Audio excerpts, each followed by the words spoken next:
Yo, yo, yo. What's going on, fam? I'm back. I know it's been a few weeks, but I'm back, damn it. And we here. Let's get it, man. Who's up in here with me? Talk to me. While I'm waiting for this to fill up, the NBA Finals, we got a game seven. The Pacers and Thunder, it's been a pretty solid series. Pretty solid. The fact that the Pacers, I'm going to say this. Now, granted, I think the Pacers are a really good team, and I'm actually rooting for them. When my team's out of the picture, I usually want the underdog to win. If somebody had to win, obviously, and it can't be my team. For the most part, I usually want the underdog to win, unless it's an op. You know what I'm saying? Unless it's a Western Conference team that's an op, I'm going for the underdog. So, with that being said, you know, I like to see the Pacers win this, and if they could pull this off, that's a huge failure for the Thunder. That goes to show that this team isn't as unstoppable as everyone said they would be.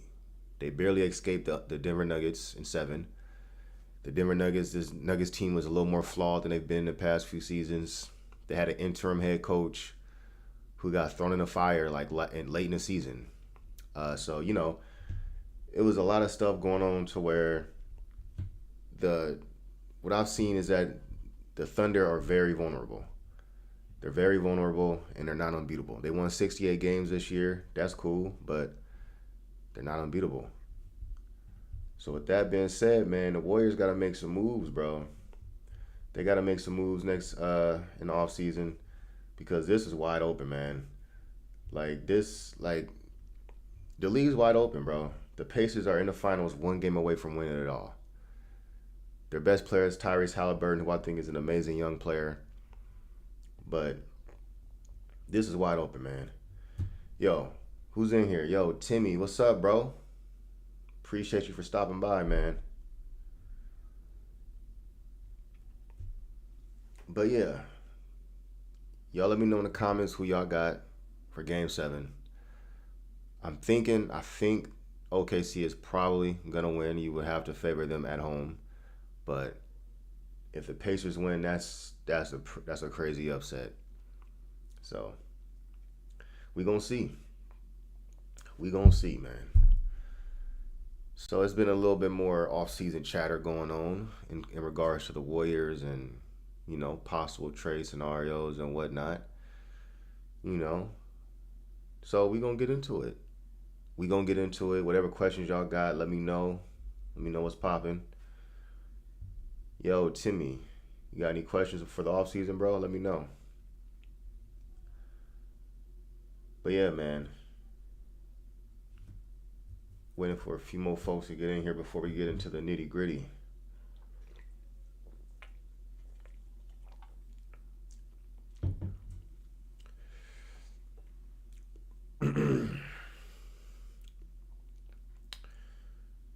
Let's start by asking. Let me ask y'all this. I see there's a few more folks in here. Who's y'all number one trade target? Y'all best case, it has to be realistic. Relatively realistic. Who's y'all number one trade target that's within reason that you would just love for the Warriors to go after? It doesn't have to be a trade scenario. It could also be just a free agent off-season signing. It has to be somebody the Warriors can actually afford to sign. So it looks like based off financials, they might only be able to offer the mini mid-level exception, which I believe is around like 6.8 million or something like that. So it's not much money, you know. But they might be able to get a vet a little above the minimum with that, you know. Possibly an Al Horford, possibly a Brook Lopez if he really wants to play for the Warriors and play in the Bay. Brook Lopez did go to school at Stanford, so he's familiar with the Bay Area. He might just want to play. He might just want to play with Steph and Jimmy for a chance at a championship in a place where he's very familiar. So, and it's a place where he can plug and play and be a clear starter and have a clear defined role. The Warriors need a big man. The Warriors need size and needs 3-point shooting at the 5 position. Brook Lopez brings both of those things. You're going to be playing off of Steph Curry and Jimmy Butler, two dudes that command attention. You're going to get a lot of open looks. You're going to be playing next to Draymond Green, who defensively can help cover for your weaknesses and mobility. So there's a lot of things about the Warriors situation that might appeal to Brook Lopez. So, Brook Lopez, if it was just a straight up bidding war financially, with finances and whatnot, the Warriors probably can't. Even though Brook Lopez is 38 years old, even then, the Warriors would have to hope he's willing to take a discount, because I'm pretty sure he can get better offers than what the Warriors can offer. So, yeah, man, if Brook Lopez was interested, the Warriors would have to roll out the red carpet with that pitch. Steph Curry, Jimmy Butler, Draymond gotta hit him up. Steve Kerr gotta hit him up. And it might sound like we're down bad. It's like, damn, they gotta do all that to convince a 38-year-old to come sign with them. Yeah, that's what it is. Because the Warriors are strapped financially. They can't just go out and sign anybody they want and just be the first in the line in every bidding. It's not happening. They gotta be very careful with their spending, and they gotta really, they gotta do what they can to get these dudes to get on board, because they need to address the center position without a doubt. They have to address the center position, and they gotta get another shot creator in the building.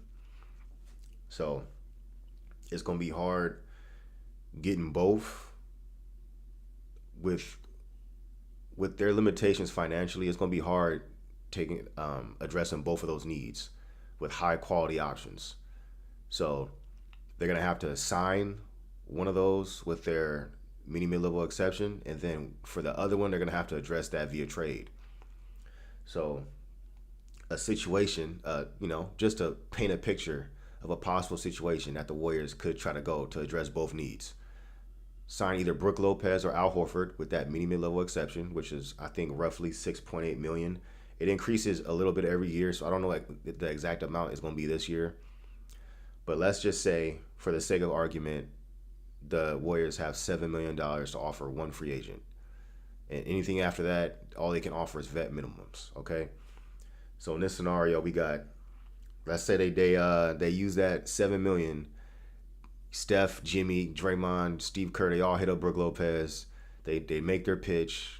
He's interested in playing in the Bay. He's interested in pursuing a championship with a clean start, breath of fresh air. He's on board. Boom, the Warriors signed Brook Lopez as a free agent. All right, cool. So now you got Steph, Jimmy. You got Steph, Jimmy, Draymond, and Brook Lopez, who are your, for sure, 4 starters in that situation. They all a little old. You got some geezers in that starting lineup. I'm not gonna lie. But boom, that addresses a need. Brook Lopez, 7-footer, stretch 5, two-way stretch 5, veteran leadership, championship experience, still great defending the rim. I won't say great. Great's a little bit of a stretch. He has gotten a little worse as a defender as he's gotten older, but he's still very solid in terms of using his size at the rim to just be a big body that's just hard to finish over. He's still, it don't matter how old he is, he's still 7 feet tall, and he has the mental defensive IQ to know, he knows where to go. He might be a little less mobile, he might be a little older, but he knows where to go. He knows where to be defensively. And you got Draymond Green and Jimmy Butler on a back line that's covering up mistakes, making rotations, all to cover up ground. All they need is Brook Lopez to be a big body at the rim and defend without fouling, which he's very good at doing, even now. So they get all that defensively in size, defense, whatnot, to address that need. And then boom, you still got a dude that's shooting. I believe Brook Lopez has been shooting 37% from 3 the past 4 seasons. He's a legit stretch 5. He's a legit. You have to account for him. Teams can't just leave him open let him shoot. We'll just deal with it. If you leave Brook Lopez wide open all game, he's gonna shoot your face off. He's a good shooter. He's very solid. He can even shoot a few steps behind the line. So he will add a dimension to the Warriors. That would be great. Yes, they got Quentin Post. Why can't you have both? Quentin Post as your backup center. You got Brook Lopez as a starter. Now you got two guys that can stretch the floor next to Draymond. It adds a lot more lineup versatility, and it just makes for just more it just makes the offense flow better when you got two center options that can both space the floor. We also saw Quinton Post's shot kind of abandon him in the playoffs. You can contribute that to him being a young dude, rookie, jitters and whatnot. Brook Lopez ain't gonna be scared of the moment in the playoffs. He's gonna shoot pretty much the same in the playoffs than he does in the regular season. You can depend on him to hit shots. Also, Brook Lopez can be a mentor to Quinton Post. Quinton Post, you got a direct mentor. Like, yeah, he's getting mentored by Draymond and Jimmy Butler. That's cool, but they play different positions. They have different roles. With Brook Lopez, their measurements are pretty similar. Brook Lopez is what, 7 foot 240. Quinton Post is 7 foot 240. They're not the most athletic guys around. They have that in common.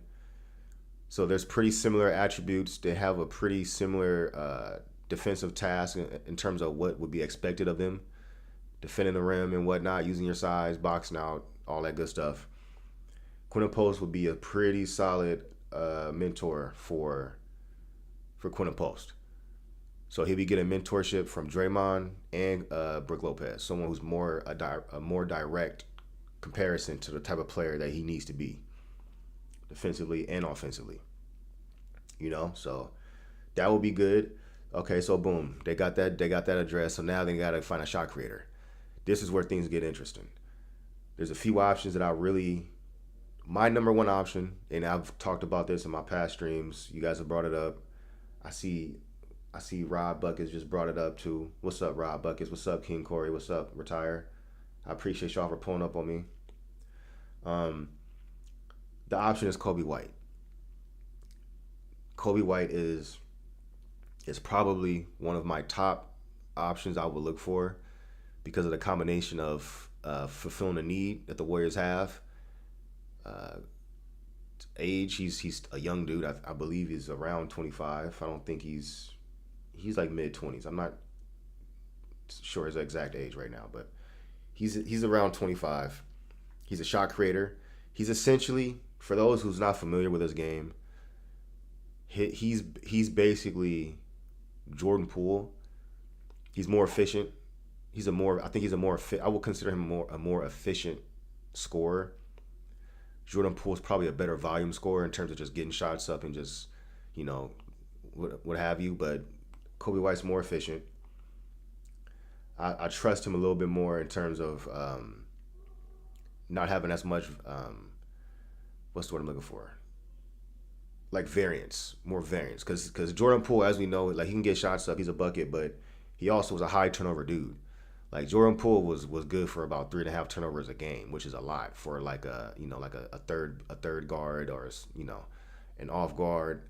3.5 turnovers is a lot. I don't got Kobe White's numbers in front of me at the moment, but I know for damn sure he's not averaging 3.5 turnovers a game. So Kobe White's more efficient than Jordan Poole, less turnover prone, and I just think will just be like a little more consistent. Especially when you put him next to Steph and Jimmy, playing off of those dudes, who's drawn all the attention, and he's kind of just attacking closeouts, attacking mismatches. He's going up against second units, doing his thing, cooking. Especially if you got Brook Lopez stretching the floor as well as Quinton Post, he got plenty of room to operate. Kobe White in this system, playing off of Steph, would be disgusting. He would be deep frying teams, bro. Like he would be disgusting on this team, man. So the question is, would the Warriors do that? I think the Warriors would be very interested in Kobe White. I believe Tim Kawakami, Anthony Slater, and Marcus Thompson has mentioned Kobe White on their podcast, the Plus Minus podcast, multiple times. They're not necessarily reporting that Kobe White's available, but they're kind of implying that that's a name that the Warriors could be intrigued by. So those guys hear things. Usually when they bring up names, they kind of hear things, and they bring it to the forefront. So Kobe White. So in this hypothetical scenario, the Warriors sign Brook Lopez via free agency, and then they trade for Kobe White. So that with those two moves alone, you address the size and front court spacing issue, and you address another shot creator.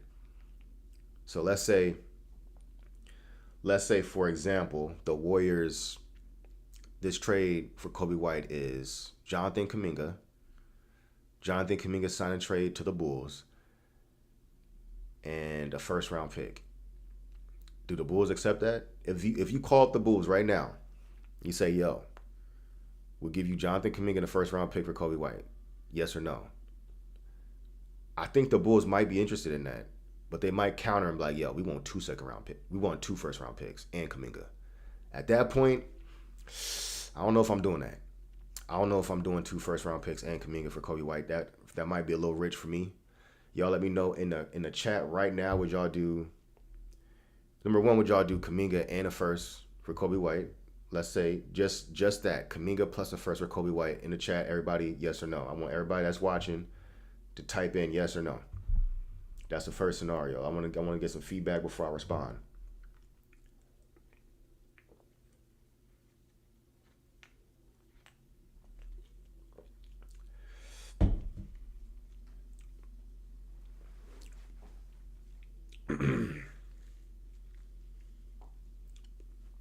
Everybody put in the chat so we can move on, so I can respond.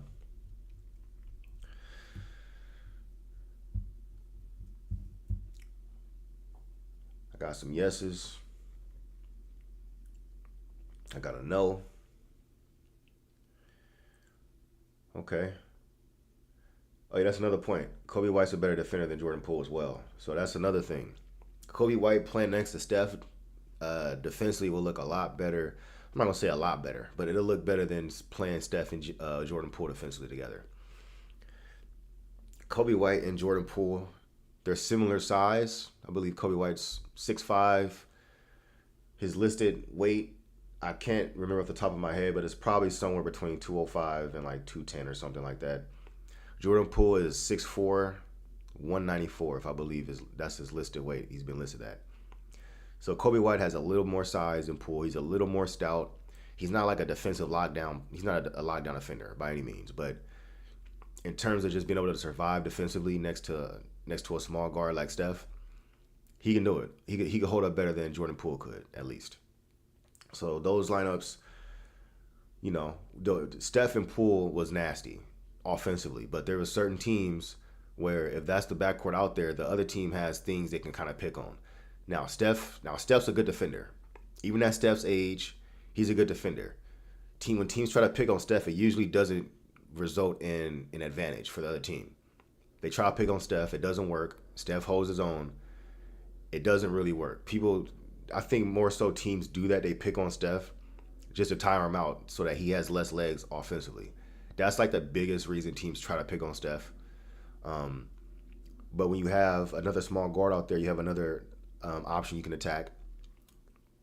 Defensively, Jordan Poole was a lick. He was an absolute lick. He had no resistance. He had no pride defensively. Absolutely zero pride defensively. Jordan Poole's go-to, if you get him down in the post in a little mismatch, the other dude's gonna just absolutely obliterate him physically, and Jordan Poole's gonna go for like a last-minute little reach for a steal. A little no-hope reach. On the perimeter, Jordan Poole doesn't really move his feet well. He dies on screens. It wasn't the only place defensively where Poole was decent was like just generating steals, which has its place in a defense. That's cool, but just going at Jordan Poole, he was a lick. Excuse me. With Kobe White, I mean, it's not like he's going to be a lockdown guy, but you can't just go at him relentlessly like you did Jordan Poole and have the same level of success. You might have some success, but not the same level of success. So when you have Kobe White out there next to Steph Curry, you got a dude who's a little more stout defensively, slightly more size, and a little more pride. That's the main thing, man. Just do you have pride defensively? Like, look at Dante DiVincenzo.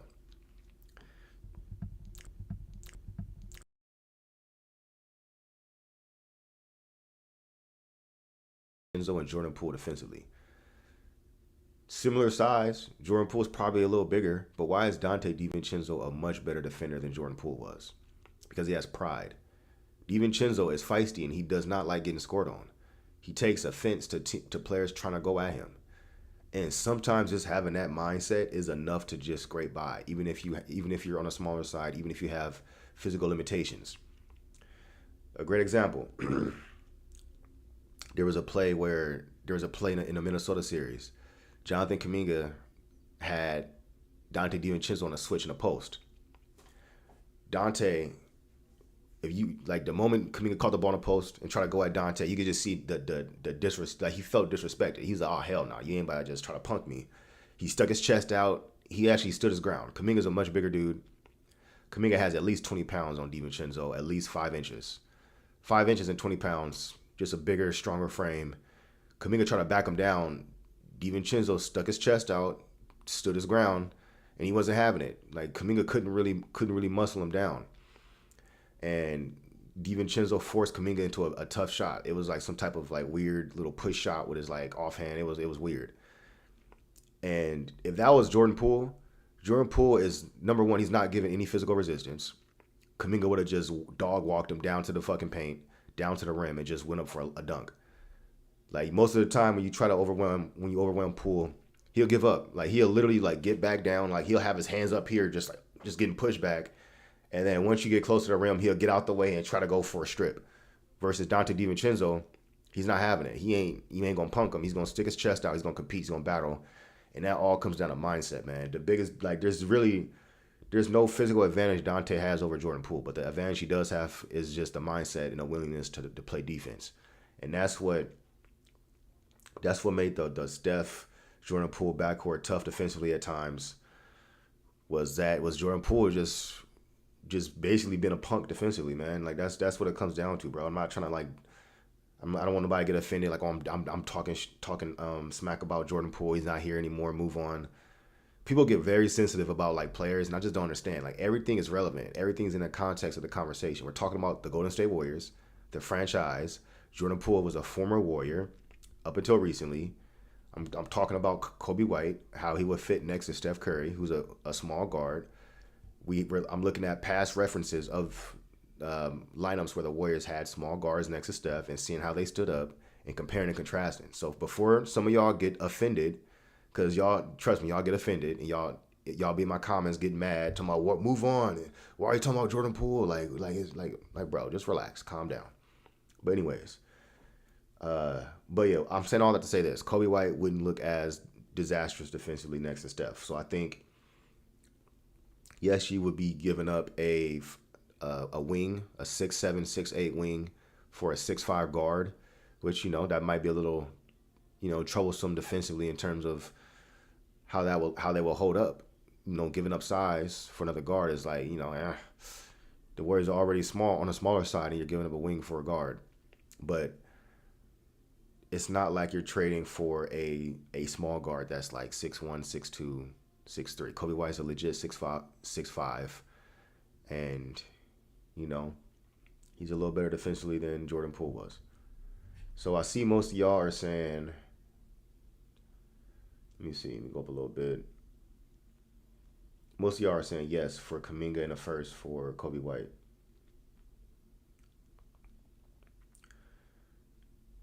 So yeah, most of y'all are saying yes to that. How would y'all feel if the Bulls countered with 2 first-round picks? Okay, how about this? Because 2 first-round picks is crazy. I'm not doing that. What if it's Kuminga, a first-round pick, and the second first-round pick is protected. So let's say lottery protected. So it's kind of like a first-round pick and a half or something like that. It's not 2 unprotected first-round picks, but like 1 first-round pick unprotected and the second one's like a lottery protected. How would y'all feel about that? Let me know in the comments. Someone said Brook Lopez is still a solid rim protector. He just needs to play 20 to 22 minutes a game at his age. Yeah, that's a good point. So Brook Lopez, the key for him, if you add him, is to maintain his minutes and keep him kind of in that, I think 25 minutes, 20 to 25 minute range would be solid. And then once you get through the regular season to the playoffs successfully, then you can ramp up his minutes as needed for the stretch run. But I think if they add Brook Lopez, they'll have enough center depth to keep him down at like 23, 24 minutes. You could play corner post. 15 to 20. You got You got Brook Lopez at 20 to 25. Well, I mean, I guess you can keep Quinton Post lower than that because you're gonna have to play Draymond some minutes at the center position. Even then, even if you got those guys, Brook Lopez and Post, you're still probably gonna have some stretch where Draymond's at center. Probably, depending on matchups and just to have like a fastball option just to switch it up against teams. Because Draymond at center is still a good option. It's just you can't start at center and play the whole game at center and do it over a bunch of games. But in short spurts throughout a game, as like a fastball pitch, like a switch up pitch, just to give the other team a different look, it's still a good option. So between Brook Lopez, Draymond Green, and Quinton Post, you got that. I mean, that right there is 48 minutes of center position play. And then, I think the Warriors should choose between TJD and Looney. I don't think they should bring them both back. I think they kind of got to choose between one or the other. Unless Looney comes back for the vets minimum. If Looney comes back for the vets minimum, I would just take Looney back just regardless. Because, I mean, Looney on a vets minimum is it's still a good deal. So I would do that. But so yeah, I see people saying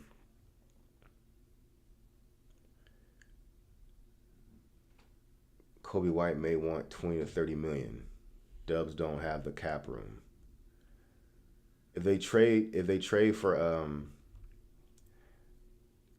Kobe White, they inherit his bird rights. Since he would be their player, they can sign their own guy. So if they make that trade for Kobe White, because it's not like they're signing him outright to that contract as a free agent. If they trade for him, they inherit his bird rights. So it's as if they drafted him basically, and they can go above and beyond to sign their guy. Now it might shoot them over like the tax threshold in terms of the first or second apron or whatnot, what have you. But if the Warriors keep Kuminga, they're gonna have to sign Kuminga to like that number two, like $30 million. So at some point, the Warriors are gonna have to go over one of these thresholds to maintain some talent. You can't get locked into this old core with Steph, Jimmy, and Draymond and have no talent under them to kind of pick up the slack. You know what I'm saying? So they're either going to have to sign Kuminga to that number and have him on the books, or they're going to have to trade him to like a dude that's relatively young on that number as well, that mid-tier slot, So they got to make a decision with that, man.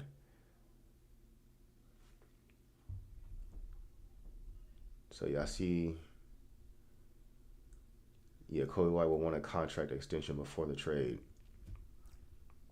What's Kobe White going for? I mean, he's getting at least what Jordan Poole got. I mean, I would. If the options are losing Kuminga for nothing, or signing him and then trading him at the trade deadline, or trading for Kobe White and then give him an extension. I mean, obviously, I'd rather have Kobe White over losing Kuminga for nothing. If that means you got to give him his extension and figure it out down the road, so be it. You can give him his extension, try to win a championship this season, and if the team is cooked and you're still trash, you could try to flip Kobe White in the offseason or do what you got to do to pivot. But the Warriors got to get a talent. The Warriors got to address these issues and just do what they can to win a championship these next few seasons and worry about the salary cap and all this other stuff after that. Y'all trusting Steph, Jimmy, and Dre to stay injury free for 82 games. We are cooked. That's why getting a guy like Kobe White would be solid, because he's a dude that's a bucket. And he can just, help. If you gotta rest Jimmy a certain game, you got a dude that can give you 20. If you got to rest Steph, you got a dude that can give you 20. He's a shot creator. The thing that cooked the Warriors this season is they didn't make the Jimmy Butler trade until the trade deadline, so they got behind. And then after they made the Jimmy Butler trade, they were so far behind in the playoff race, they had to basically play playoff-ish minutes for their old guys. Steph couldn't rest back to backs. Draymond, Jimmy, they couldn't rest back to backs because there was a sense of urgency to catch up. So that kind of cooked their legs. But now if you have a full off season, you're going into next season with Jimmy Butler already in place. You have more leeway. You know, it's a fresh start. You have more leeway to kind of rest these guys as need be. You know what I'm saying? So, especially if you make a trade for another shot creator who can help out. And then, you know, if you have Brook Lopez in the mix, now I'm not saying Brook Lopez can just single-handedly, like, carry the Warriors defense like Draymond can, but if you have a guy like Brook Lopez and let's say you have to rest Draymond. All right, so now you got Brook Lopez out there. Hopefully you're not resting Draymond and Jimmy on the same night. You're resting Draymond, Jimmy plays, and you kind of flipping flopping who you rest, whatever. All right, you got defensively, you got Jimmy out there, you got Brook Lopez out there. You can hopefully you can scrape by defensively and survive nights without Draymond. Having like another dude who's a communicator. That's another thing. Brook Lopez, he might not be the defender he used to be, but he's still okay and he's a communicator. He's anchored championship level defenses. He's anchored really good defenses before. He hasn't won a defensive player of the year, but I think he's been runner up like a few times. He's finished top 5, all that good stuff. He has, you know, he knows where everybody's supposed to be. He's a good communicator. So usually when Draymond misses games, there's nobody else who can communicate defensively and fill that void. The Warriors are kind of cooked defensively. Their entire defense falls apart without that communication, without that vocal presence. If you rest Draymond, you got Brook Lopez out there, you have a vocal presence out there, somebody who knows where everybody's supposed to be that can kind of quarterback the defense, you know, be the linebacker. So that's one positive. Let's see. But yeah, that would be like a one scenario for the offseason that'll have the Warriors looking pretty solid. They can get Kobe White and Brook Lopez. You know, maybe sign Milton to a vets minimum. Maybe sign Milton to a vets minimum contract. You know, there might possibly be like some other options the Warriors can get for a vets minimum.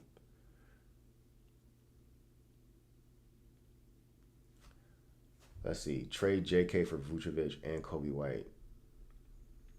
I mean, if I'm getting Kobe White back, then, you know, that's cool. Vucevic,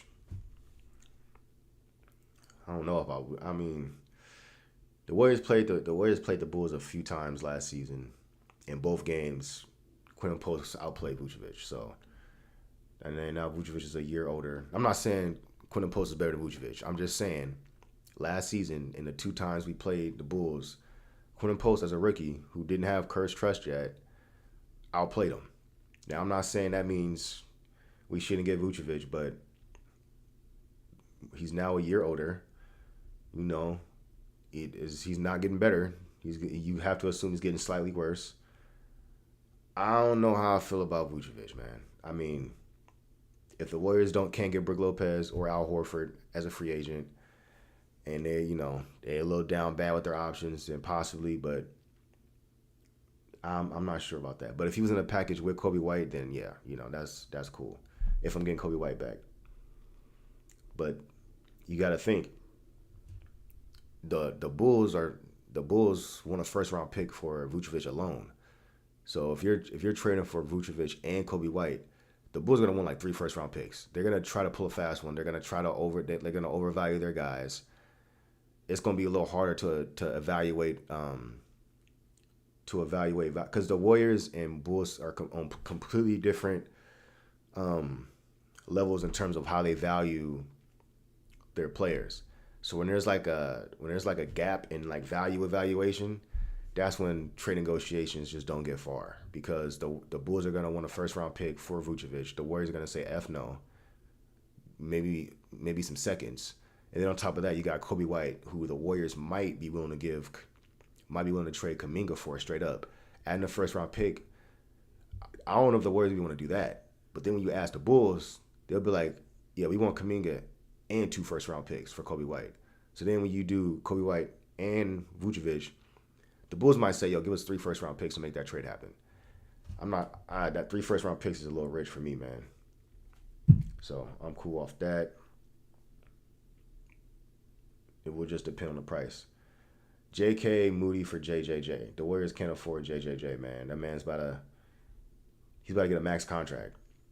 He's about to get a max contract. And plus, oh yeah, let's talk about that. So, the Memphis Grizzlies traded Desmond Bane to the Orlando Magic for Kentavious Caldwell Pope, Cole Anthony, and 4 first round picks. Man, first of all, crazy, by the way. I guess the Grizzlies realized there wasn't anywhere close to being contenders with that core. And they were like, you know what? The Magic are offering 4 first round picks for a dude we drafted in the late first round. Probably can't pass that up. So they just said, we'll take it. We'll trade Bane, and we'll just take the assets, and we'll try to use those assets for a swing somewhere else down the road. So the Grizzlies, for the meantime, are essentially just not even a threat in the West. That's just one less team to worry about. I mean, they weren't a threat anyways, but when you take Desmond Bane off that team, bro, that their roster's cooked in terms of competing, like being competitive. They're cooked. They're done. But that trade also tells me they're re-signing Jaren Jackson. I don't think Jaren Jackson's available. Like, I know people are like, oh well, it's a fire sale in Memphis. They traded Desmond Bane. They'll probably trade Jaren Jackson. I don't think that's the case. I think they made this trade in part not just because it's kind of too good to pass up, but also it frees up money. It frees up that Desmond Bane's contract off their salary, so now they can give Jaren Jackson basically whatever he wants. So I think their core that they're like, yo, these are our guys, is Ja Morant and Jaren Jackson, and they're trying to figure out what to do around those two dudes. I would assume they're gonna use these first round picks to basically be in a mix for any big name superstar that becomes available. They're gonna try to put their hat in the conversations and try to finesse their way into some of these conversations. If Giannis becomes available, I mean, they're not Giannis. I doubt Giannis wants to come to the Memphis Grizzlies. No free agent wants to go play in Memphis, But I think they're banking on the fact that, if we just throw this Godfather offer out there with all these first round picks, all this stuff, Zach Edey, you throwing an offer for Giannis with, however many first round picks they can offer, the first round picks they just acquired plus their own first round picks, plus Zach Edey, plus some other stuff. They want to kind of just have the optionality to be in a mix in those conversations. But in the short term, they're a non-threat. On the Magic side, this is probably an overpay. 4 first-round picks for Desmond Bane, a dude that's not an all-star. It's definitely rich. But with that being said, taking away the fact that they overpaid, Desmond Bane is a perfect fit for their team. Desmond Bane's a two-way two-guard who's a knockdown shooter. You talking like a career?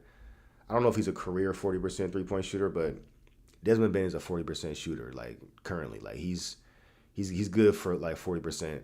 He's a really good shooter, one of the best shooters in the league, and he's a two-way guy. He plays defense. He's stout, he's strong, he's smart. He fits perfectly next to Franz Wagner and Paolo Banchero. They need the Magic were one of the worst offenses in the league last season for the past however long.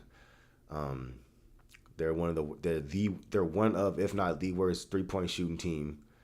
They made the trade for they signed KCP as a free agent from the Nuggets, hoping he would fill this void of this 3-and-D 2-guard. As soon as they signed KCP, he's buns. He's trash. He can't shoot. He was just atrocious. He finessed him. He took that bag, and he was just a bum after that.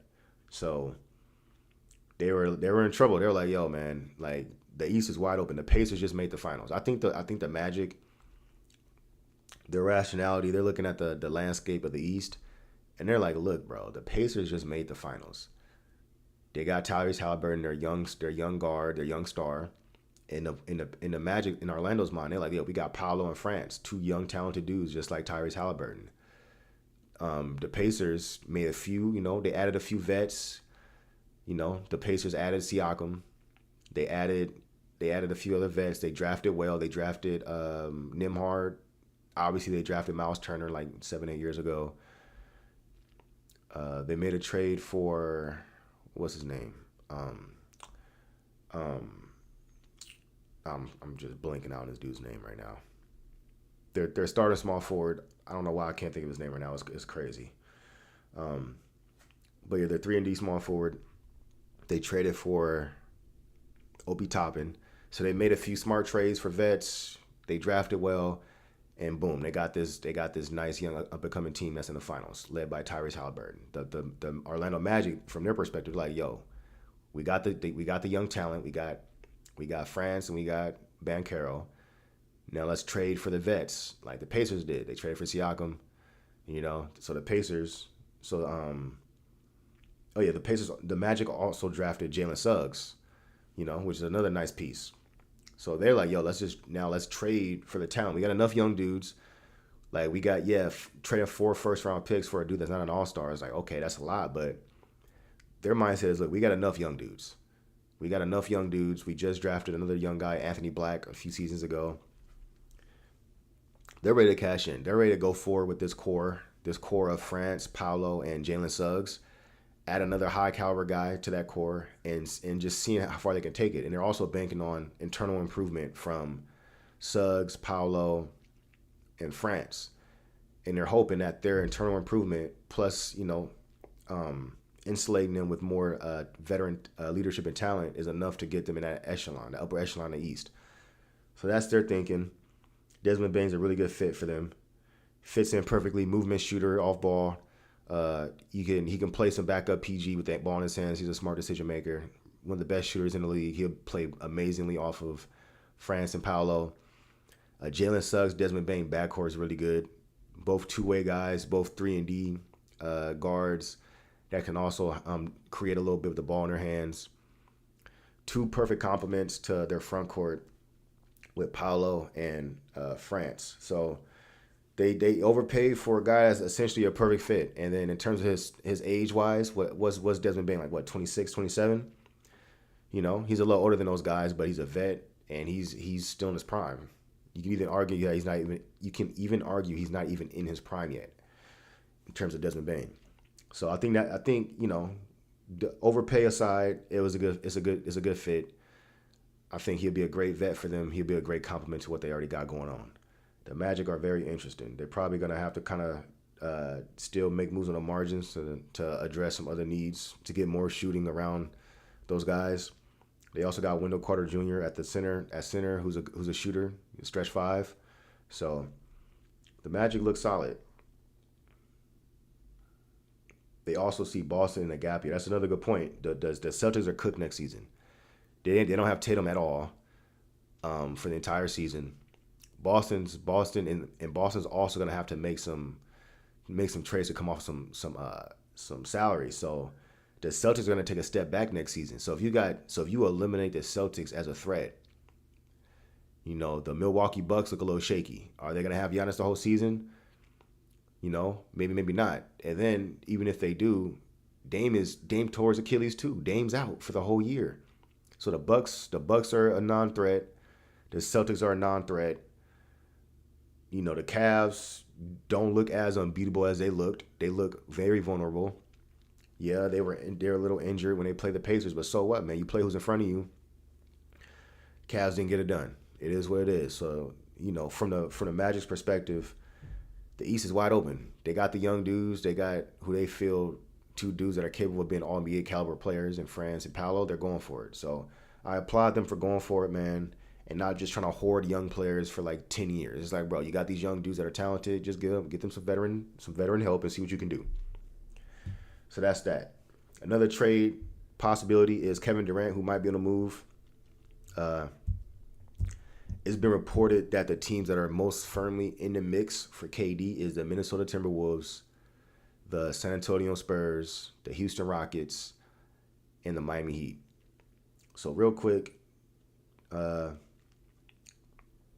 been reported that KD has no interest in joining the Timberwolves. That probably has a lot to do with not wanting to play in Minnesota because of the weather. It's cold. It's Minnesota. I get it. it's, dudes like KD, like these superstar guys, like LeBron, KD, all these dudes, smaller market teams like Minnesota and like all these other places. Number one, it's a small market team and it's cold. They're usually not going for that. You know what I'm saying? They're usually not going for that. The situation would have to be absolutely perfect in terms of on court fit for them to like really be like, yeah, I'm cool with that. So, but I will say, if you add KD to the T Wolves, that's a little troublesome for the Warriors. You know, I believe the Warriors would have beat the Timberwolves if Steph didn't get injured, but Steph got injured and the Warriors lost. So it is what it is. With that being said, though, if the T Wolves add KD, that would be troublesome from a Warriors perspective because, Ant, I think the Warriors can do a decent job guarding Ant, but when you add KD out there, that's tough because the Warriors don't necessarily have a good defensive matchup for KD. So, yeah, I don't really want to see that. KD on the Rockets, it's hard to like kind of like deep dive into that because you kind of gotta. It's kind of based off who they give up. Are they giving up Sengun in that scenario? Are they giving up Jalen Green? Yada yada. I gotta see how their roster looks after the trade before I like really deep dive into that. But I would assume they're probably not trying to give up Sengun for KD. Just because of KD's age. He's 36, he's 36, 37. They're not trying to give up. They're probably not willing to give up Sengun. They're definitely not willing to give up Amin. I think the only guy that's really on the table that they'd be willing to give up is Jalen Green, plus a bunch of first round picks. So if the trade is Jalen Green plus salary filler plus first round picks for KD, I mean the Rockets are pretty nasty too. They're pretty nasty. Amin Thompson kind of figured some things out at the end of the Warriors series. He started playing better and started figuring some things out in terms of using his athleticism to score in the seams against the Warriors. He's going to be a year older next year, more experienced, probably a better player. You add KD, do they still? I mean, they're still going to have. They just re-signed. By the way, the Rockets just re-signed Steven Adams on a 3-year deal at $13 million. So for the Warriors fans that they wanted Steven Adams, it's not happening. He's going to be with the Rockets for the next 3 years. So yeah, that Rockets team would be nasty. I wouldn't necessarily want to deal with them either if they got KD. If the best case scenario for let me talk about the Spurs too. So KD on the Spurs, that would be troublesome for the Warriors too because a KD, Wembanyama, De'Aaron Fox big three, it's pretty nasty. That's I ain't gonna lie, that's pretty nasty. I ain't gonna hold you. That's that's gonna be tough to deal with. Wembanyama's an ascending superstar. He's already a top 10 player. And if you add KD to the mix next to him, that front, how do you even guard? Like that front court is such a mismatch problem. There's so much length, so much skill. That's one of the most skilled front courts you can like assemble. Kevin Durant, the 4 at 6'11", one of the best scorers ever. He scored from anywhere on the court. Insanely efficient, just a machine offensively. And then you got Wembanyama at center, who's 7'4". He can shoot. Obviously, he has a length to finish and vertical threat and all that good stuff. And he's only getting better. And then you got De'Aaron Fox at point guard, who can attack mismatches. He can hard to stay in front of him, get to the rim, drive and kick to those guys, or he can finish himself. The Warriors have guarded De'Aaron Fox over the course of a series when they played the Kings a few years ago. Fox was pretty hard to deal with. Like Fox was playing through I think he had a fractured thumb or something, and he was still giving the Warriors buckets. You know what I'm saying? So he's tough to deal with. So that big three would be pretty hard for the Warriors to match up with. I'm not saying they can't match up with. I'm saying it would be a tough matchup. Finishing over that length up front would be tough. So, and then you got what would be the best case scenario for the Warriors is the Miami Heat. If KD gets traded to the Miami Heat, that's the best case scenario for the Warriors. He's off in the East. He ain't that him, Tyler Hero, and Bam ain't winning no championship. So he's off in the East. You ain't got to deal with KD on another super team, still another super team. They're not getting it done. I'm sure the only reason KD's interested in Miami is the location. He's not interested in Miami because he thinks him, Bam, and Tyler Hero can win a championship. Maybe he does. Maybe he's just delusional. He thinks they can, but he wants to go to Miami because he wants to live in Miami. He wants to live that lifestyle. And also, Miami has no state income tax, which just means it's just more money in his pocket. So, I get it. But the best case scenario for the Warriors would be for KD to take his talents to the East and get up out of here. But in terms of the T-Wolves, Rockets, and Spurs, if I had to rank those in an order of what I would not want to see happen, that's tough. I think, I'm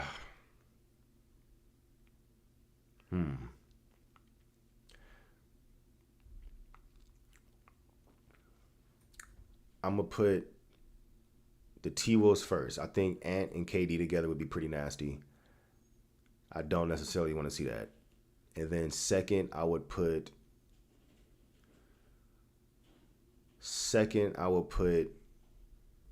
man, dude, if he joined the Spurs, that'd be tough, man. Yeah, I'm not sure about the Spurs, which one I would. All right, how about this? How about y'all in the chat rank the order of those three teams which you would not want to see KD join. So basically rank them in terms of worst case scenario for the Warriors. So T-Wolves, Rockets, and Spurs. Rank those in order in terms of worst case scenario for the Warriors. And while y'all doing that, I'm going to check out these chats. Let's see what y'all saying. Dallas. Is Dallas an option? I mean, I guess. I mean, there's no way the Mavericks are giving a Cooper Flag, though. Zero chance. And I think they already promised him a starting spot. I don't know, man. I don't know if they would do that to mess kind of. And then plus, I don't think they can do that because they got to re-sign Kyrie unless they're just gonna let Kyrie walk so they can have more money to sign him. Because they got to re-sign Kyrie, they got AD on a max contract. I don't think they can even assemble enough salary cap to trade for KD, enough matching salary to trade for KD because KD's making like $55 million. So if you're not adding Kyrie or AD in that trade, where is this money coming from? Plus Kyrie's a free agent. You can't even add him in there anyways. Might be tough.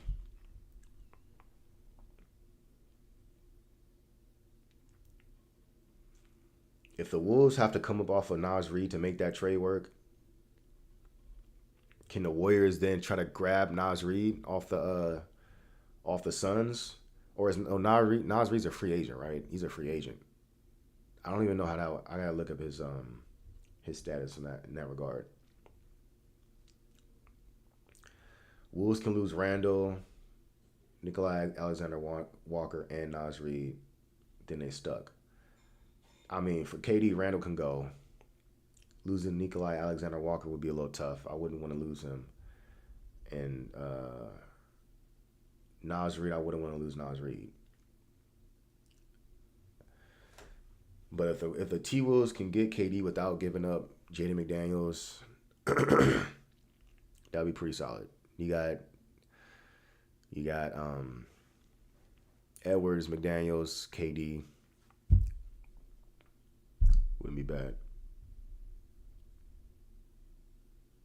Spurs too much assets without losing too much players. Yeah, the Spurs can just throw a bunch of picks into it. They probably have to. I don't even think the Spurs would have to give up Vassell if they just throw a bunch of picks. The Suns might try to demand Vassell, though, so I don't know how that would go.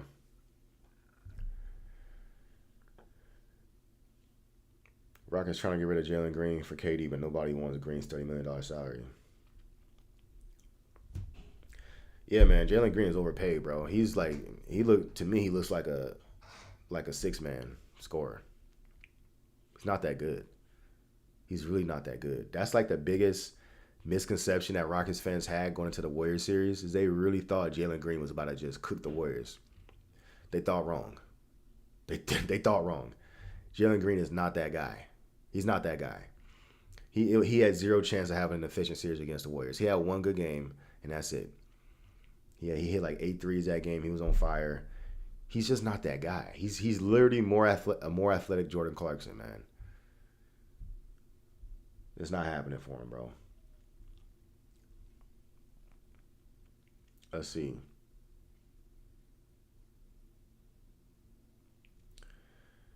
Let's see what we got here. But yeah, man, I appreciate y'all for pulling up on me, man. Is DeJounte Murray a free agent? He's not. And he just tore his Achilles. I want no parts of DeJounte Murray, man. I think he just signed a contract actually with the Pelicans. They traded for him. The Pelicans traded Dyson Daniels for DeJounte Murray. And then DeJounte Murray tore his Achilles. And then Dyson Daniels went on to be the runner-up for Defensive Player of the Year. So that was a terrible trade for the Pelicans. They got finessed. Like the Hawks ran their pockets in that trade, bro. That was a ski mask robbery in that trade. Man, they traded a young player in Dyson Daniels, who took a leap as a player, and had one of the best seasons in terms of just steals per game. Dyson Daniels averaged 3 steals per game, not 2.5, not 2.7.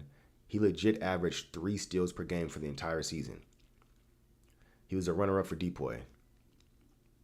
And the Pelicans traded him away for DeJounte Murray, who's a 28-year-old guard, solid player, but was injury prone and immediately tore his Achilles. So that's tough. That is what I call a ski mask robbery. But yeah.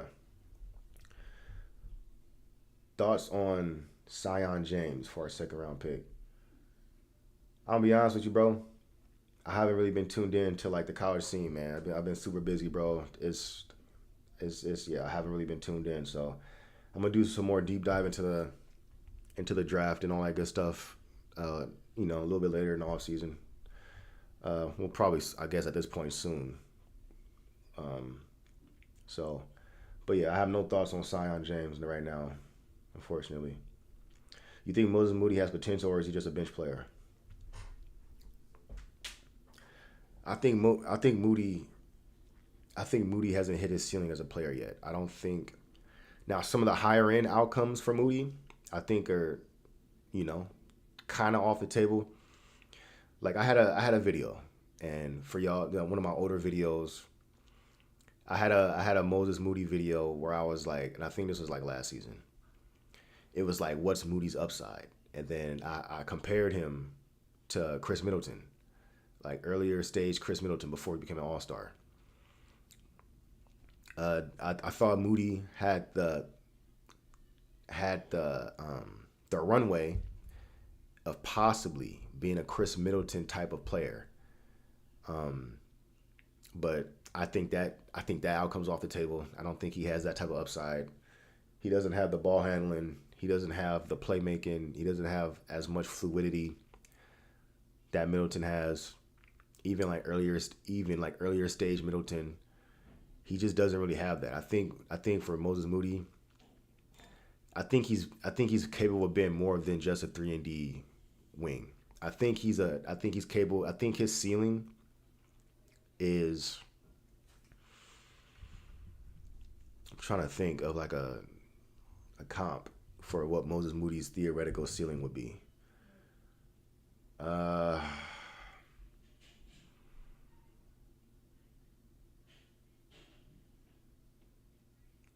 Man, it's kind of hard right now. Yeah, I can't really think about it right now, but I think Moody has the potential to be more than just a 3-and-D, purely 3-and-D wing. I think he could definitely do a little bit more than that. He can put the ball on the floor, attack closeouts, and finish strong at the rim. I think if Moody's finishing at the rim gets a little more polished, and his ball handling, the number one thing for Moody that will transform his ceiling is if his ball handling gets much improved. Like he can't dribble, he ain't got no moves. What he can do is attack a closeout and put the ball on the floor, get to the rim, and finish strong. That's solid, but he doesn't really have any dribble moves to like manipulate the defender and get to where he wants to go. That's the thing he needs to add next to really take his offense to the next level. Defensively, I think he's improving. His lateral quickness is probably never going to be good, just because he's just not. His foot speed and mobility is just not there. But since he has that insane length, he's 6'5" with a 7'1" wingspan. I think his defense can become much improved. I think the main player. I think a player that Moody should be studying is Shane Battier. For some of my older viewers, y'all might remember Shane Battier. He played for the Rockets back in the day, played for the Miami Heat at the end of his career, next to LeBron and D Wade. Moody should be studying Shane Battier, especially defensively. Shane Battier was a dude who didn't necessarily have these physical attributes, especially in his older stages. But he was just such a cerebral defensive player, just so smart. He basically maximized every he maximized what he had in terms of like his physical limitations, and he turned himself he was a really good defender. I think Shane Battier would be like a great defensive comp for Moody. Shane Battier was 6'8", so he had a little more size than Moody, but Moody has a longer wingspan, which kind of like makes up for it, kind of offsets the height discrepancy. And Shane Battier is a dude that didn't have this crazy lateral quickness, but he was just extremely cerebral. He was just always studied his matchup and took away their tendencies. He would shade guys to their offhand where they're not comfortable. If a guy's right-handed, he would shade them left and force them to try to finish with their left hand. Or usually most guys, when they can't get always to the rim on their offhand, they would settle for a pull-up. And Shane Battier, knowing that, will sit on that pull-up, and he'll already be contesting. He'll have, instead of like trying to contest all the way up at the summit, he'll put his hand right in their face and try to already have his hand there as they're going up, because he read the scouting report. He knows when they're going to go for their pull-up when they can't get all the way to the rim. He was just a dude that was just locked into the scouting report, and he maximized with his IQ, defensive IQ, and his, he maxed out his physical limitations in terms of to a good defender. So I think that is somebody that Moody can study defensively. In terms of offensively, Moody needs to increase his handle, and he needs to get more consistent. He needs to be a more consistent shooter. You gotta be knocked down. For the type of player that Moody is, if a team leaves you wide open in the corner, it has to be a bucket. It has to go down. He has to be that guy that teams can't leave. You can't leave Moody in the corner, or he's gonna make you pay. He has to be that guy, and if he's not that guy, that's just going to be even harder for him to reach his potential as a player, because teams were living with Moody. And that's another thing. Moody, the Rockets had Şengün guarding Moody, and Moody couldn't make him pay. It was multiple opportunities where Draymond would pass the ball to Moody. He had Şengün on him, and Draymond was trying to like get him a screen and try to get him into an action and make the Rockets pay. He couldn't do it. In fact, Moody was scared. He would hot potato pass the ball back to Draymond, and Draymond would be like, all right, and then he'd try to go find Steph on the other side of the court. If teams can successfully put their slow-footed center on Moses Moody, who's supposed to be your shooting guard, that's a problem. That's a problem. Moody being a more dynamic three-point shooter would destroy those coverages. If Moody's release was a little more quicker and a little more dynamic, had a little more versatility to it in terms of coming off a screen, shooting, all that good stuff, the Rockets can't get away with putting Şengün on Moody because he can't get through screens to contest these off-ball threes. He wouldn't be able to do none of that. But since Moody's three-point shot isn't as dynamic as it should be, and he's basically a standstill shooter, Şengün has time to recover, get through screens, contest, and the Warriors couldn't make him pay. That's why the Warriors took Moody out of the starting lineup, because number one, he wasn't hitting shots. Number two, they was putting Şengün on him and he couldn't make him pay. They gave having Moody out there gave Şengün a place to hide him. And if you can't allow teams to hide their center on your shooting guard, man. That's nonsense, man. So Moody has a lot to work on in the offseason. A lot to work on. Mainly 3-point shooting. If he could try to speed up his release a little bit, that would be helpful. If he can improve his dynamicism to his 3-point shot, that would be helpful. Movement threes, catch and shoot threes, threes coming off a curl, threes out of the pick and roll. Um, that would be great. That would be very helpful. He also needs to improve his handle just to add a little more, utility to his offense. Just being able to get to his spots more, maybe getting to dribbling into a pull up, a midi pull up, having a handle with dribble combos and counters that it'll just help his overall offensive game. So that will be helpful too. Great analysis on Moody. Appreciate it, bro. If Clay coming back, you gotta trade Buddy instead of Moody, using your biggest trade piece in JK for Gafford. I don't think Clay's coming back, brother. I think it's time for Warrior fans to let that go. I don't think Clay's coming back. Because, number one, Clay's a very prideful dude. And he made his choice. He made his decision to leave the Warriors. I just don't see him being on board, which is just like basically admitting, all right, I made a bad mistake and come running back. Clay's a prideful dude, man. He's already accomplished so much. Even though deep down he probably, if you gave him truth serum and asked him straight up, do you regret your decision to leave the Warriors? He'll probably say, yeah, I regret it. But he's never going to say that. He's a prideful dude. I just don't think he's going to be down for coming back to the Warriors. Maybe at the end of his career, maybe in like 2-3 years after he kind of knows he's over the hill and his retirement's around the corner, he'll probably be down to come back to the Warriors and just ride out his last season or two with whatever the Warriors have at that time. Whether they're in a rebuild or not, I think that's what Clay would prefer. But right now, I don't see it happening. Thoughts on trading Kuminga, Pods, TJD, Moody, Looney, GP2 for Derrick White, Gafford, Bruce Brown, Peyton Pritchard. Oh yeah, that's another. There's a few other things I wanted to hit on. So, Derrick White would be, outside of acquiring Giannis, Derrick White would be an insane acquisition for the Warriors. He plugs so many holes. He's such a versatile player. He's as good of a role player as you can be without being an all-star.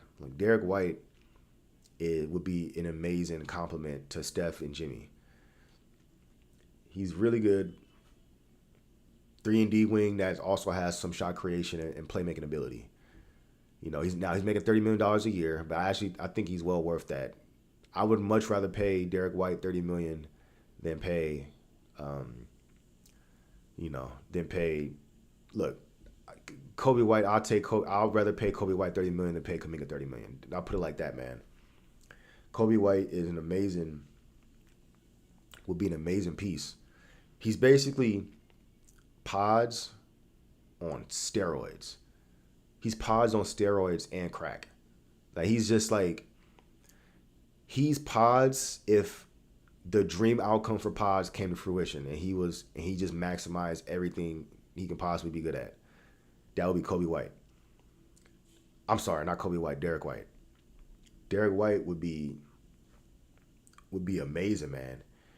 He's 40%. He's turned himself into a near 40% 3-point shooter. I think he hovers around 37, 38%. But he's shooting a lot per game. He's shooting 7 a game.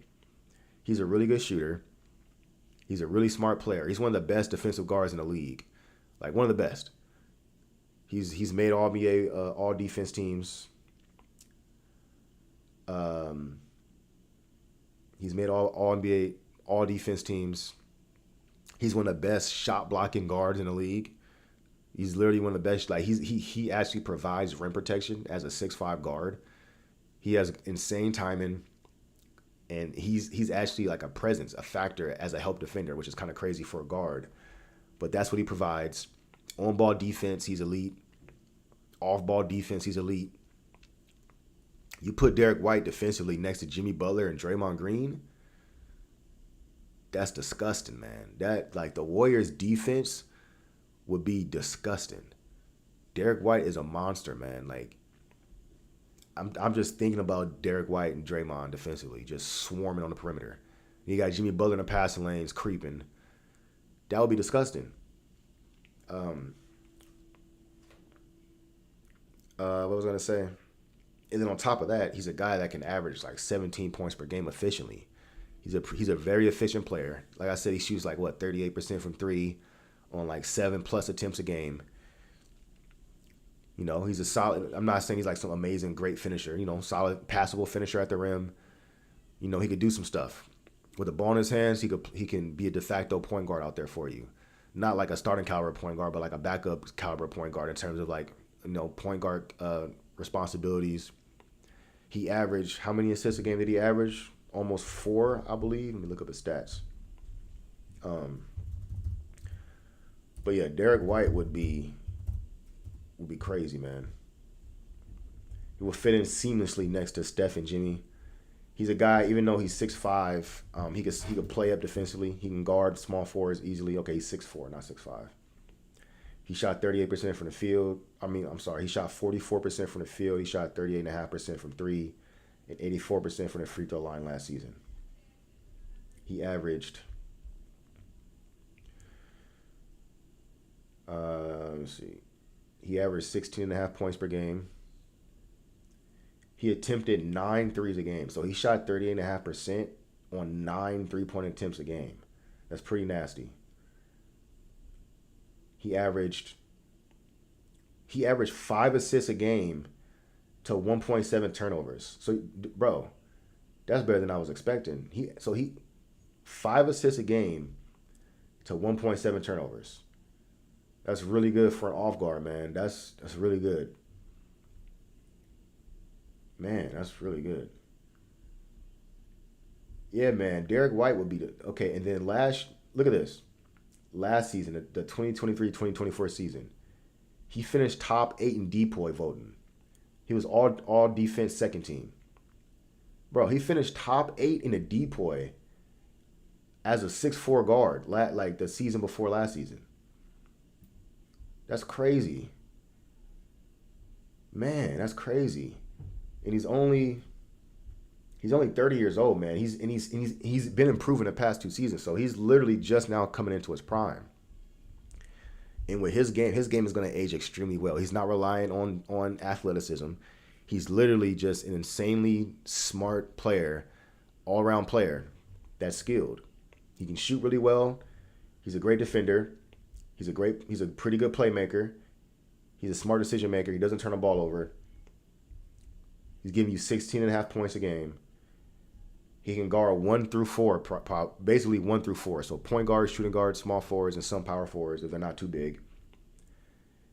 And he's durable. Last season he played 76 games. The season before that he played 73. The season before that he played 82. So the last 3 seasons on average he played about like 76, 77 games. The last 3 seasons on average. Man, dream scenario, man. I would take Derrick White over Kobe White. If I had to choose between Derrick White or Kobe White, I'd take Derrick White in a heartbeat.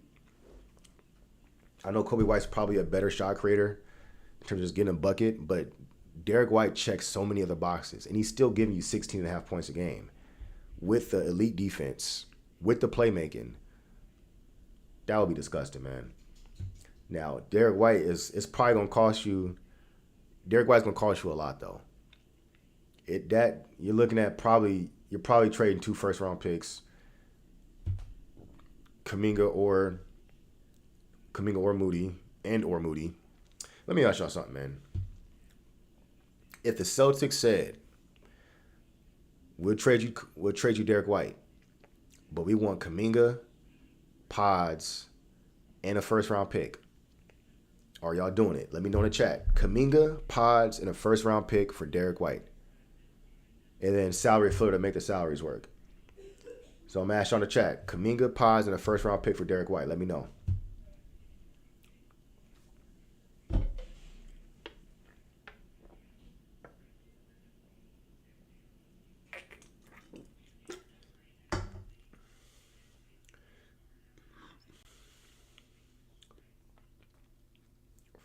Frosty said, I do that in a heartbeat. Anybody else? Let me know, man. Let me get some feedback. Immediately. Rip Cougar said immediately. Palm has said, no, I wouldn't do that. Frosty, I stand firm on my trade take. Balls to the wall for Curry. Jim D's, yeah, I'd do that ASAP. All Mental said Pods and Moody. Black Ice said, yes, make it happen. Marquis said, I'd rather do Kuminga and Moody. Not gonna lie. Here's the thing, man. The Celtics got the leverage. The Warriors want what the Celtics got. So it's not about if the Celtics say, yo, you're throwing Pods in that trade or it's not happening. The Warriors don't have room to be like, how about we give you Moody instead? The Celtics are just going to hang up the phone. If I was the Celtics in a position of leverage, I would want Pods and Kuminga and first-round compensation. For me, if I was the Celtics, I would say the conversation starts at Kuminga, Pods, and a first-round pick. And if you can't even meet that, I'm not answering the phone. So come to the debate. So come to the discussion with that as the baseline, and then we'll talk about what else you got to add to make it work. So, but yeah, man, Derrick White would be disgusting on the Warriors, man. I'm telling, bro, if the Warriors trade for Derrick White, they're winning the championship. They're winning the championship. If think of this scenario, they trade for Derrick White, and then sign Brook Lopez as a free agent. It's over. It's over. It's a wrap. It's curtain call for the league, bro. It's curtain call for the league, bro. It's a wrap, bro. If you add Kobe White and Brook Lopez, you basically address all the needs the Warriors had. It's over.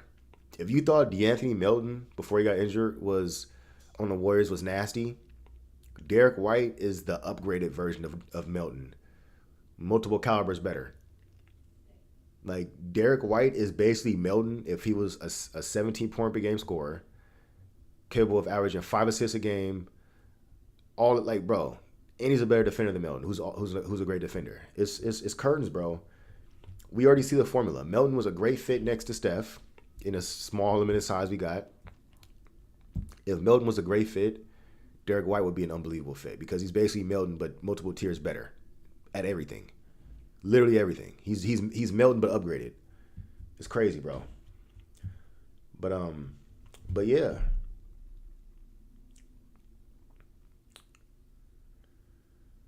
Celtics would want to trade Drew before Derrick White. I mean, of course they would. Drew Holiday's like what, 36?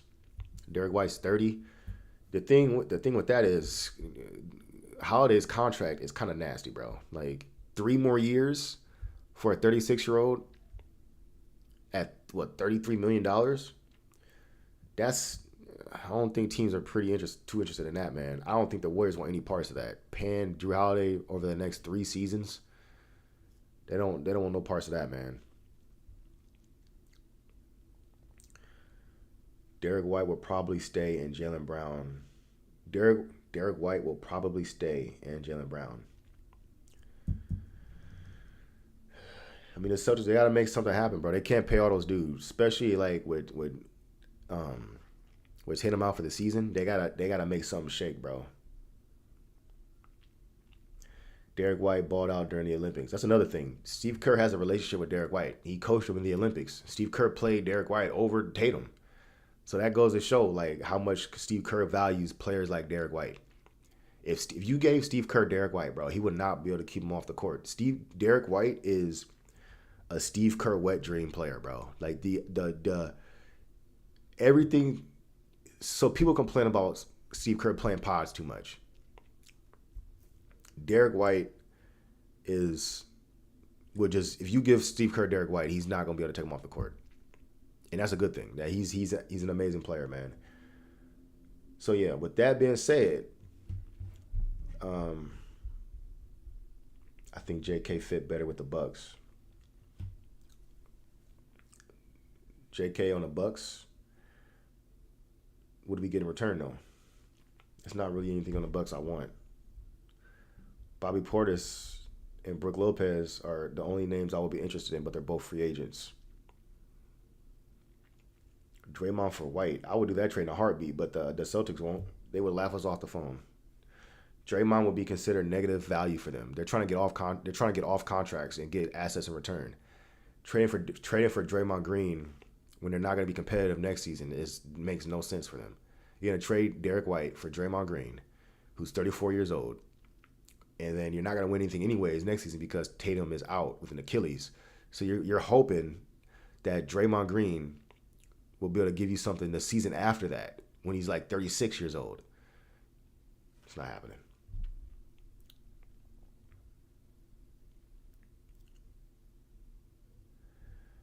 But what does our bench look like if we get Derrick White and Lopez? All right, let's just say theoretically, man. Let's just run through this. Theoretically, let's say they trade Kuminga, Pods, first round pick. Let's say Buddy Hield for salary filler to get Derrick White, and then they sign Brook Lopez. Their starting lineup would be Steph, Derrick White, Jimmy Butler, Draymond, and Brook Lopez. That's a nasty starting lineup. That's probably one of the best starting lineups in the league, bro. Like, everything fits. Everybody can play defense. Everybody can hit a shot besides Draymond. Everything is a perfect complement. You got your big three of Steph, Jimmy, and Draymond. You got Brook Lopez, a two-way stretch five, and Derrick White, a two-way shot creating two guard. Perfect compliments. So then you set the bench. In that scenario, you would have Quentin Post, backup center. You would have Guy Santos, backup wing. You would have Moses Moody. Or wait, you would have to trade Moody in that trade. What did I say the trade was? I'm going to go here. Kuminga. See, I don't even know if they can. It all depends on what you would have to give up in that Derrick White trade. Honestly, because the starting lineup is sick. If you got that starting lineup, you can scrape by with vet minimums for the backups. Like I was trying to sign Milton for a vet minimum to be the Derrick White backup. Imagine you had Derrick White, your starting two guard, and then DeAnthony Milton's your backup two guard. Nasty. So they got Pat Spencer's probably the backup point guard, but Derrick White will be the de facto backup point guard when Steph goes to the bench. Let's just say for the sake of argument, your backup point guard is Pat Spencer. Your backup center is Quentin Post. Your backup wing is Guy Santos. You probably keep, what's this dude's name, man? I'm just like blanking out right now, dude. Oh my God. Kevin Knox you probably keep Kevin Knox around. You probably keep Braxton Key around. You probably keep TJD around. So yeah, their bench is kind of light, but obviously they will still have to make other free agent signings to see who they could bring in. Maybe you bring back GP2 on the vest minimum. Maybe you bring back Looney on the vest minimum. I would try to get Milton. But yeah, man. I mean, even if that's your bench, like your bench is like Quentin Post, Guy Santos, like GP2, maybe Moses Moody, or maybe like, if that's their bench, yeah, it's not great. But you still have the opportunity to sign other vets. And when vets see that starting lineup with Derrick White and Brook Lopez, they might be like, yo, I want to play for the Warriors. Because number one, opportunity to win a championship. Number two, I'm about to be getting a lot of open looks. Number three, their bench is kind of thin. I can literally come in here and get a lot of minutes. So if they make that trade, they would be able to court vets to come play for them. So that would be awesome. But yeah, man. Hey, Holly, your thoughts on that French guy who played for Philly, Yabusele? Yabusele would be a good backup power forward. I don't know if the Warriors. I don't know what he's gonna get in the offseason. The Warriors will probably get outbid, but theoretically, Yabusele would be a good backup power forward for the Warriors. He would be solid. He's a power forward that can stretch the floor. Defensively, he's stout, big body. He weighs like 240, 250. Pretty solid. But yeah, man. Anyways, I appreciate y'all for pulling up on me, man.